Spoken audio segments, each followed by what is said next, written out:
Fee reimbursement అని చెప్పి అంటున్నాను. 10,000 కోట్లు ఇలా పెండింగ్ బకాయిలు.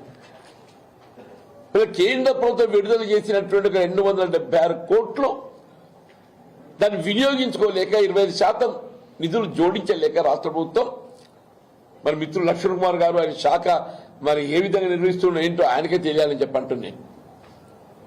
బెస్ట్ అవైలబుల్ స్కూల్స్ నిరుపేద వర్గాలకు ఏది ఇస్తుందో ఇంత సమాజం నిరుపేద వర్గాలకు బెస్ట్ అవైలబుల్ స్కూల్స్ అని చెప్పి అంటున్నాను.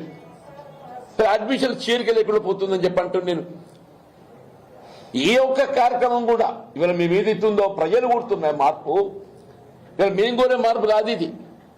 ప్రజలు ఏదైతుందో ఈ రేవంత్ రెడ్డి పాలన పోవాలి, కేసీఆర్ గారి పాలన రావాలని ప్రజలు నానుడు వచ్చింది. మీ పాలన మార్పు కావాలని చెప్పి కోరుతున్నామని చెప్పిన తప్ప రేవంత్ రెడ్డి గారి చీడు కోరలే. కేసీఆర్ గారి నోటంటే గాని మా నాయకులు ఎవరి నోటంటే గాని భౌతికంగా రేవంత్ రెడ్డి కీడు కోరలే. ఇదే ముఖ్యమంత్రిగా నువ్వు నీ పాలన అంతా మెరుగుకుంటే మరోసారి అధికారికి వస్తా అని చెప్పి చెప్పుకుంటున్నాం. కేసీఆర్ గారి ఏదితో ఒక ఉద్యమం అయితే తెలంగాణ రాష్ట్రాన్ని సాధించిండయా?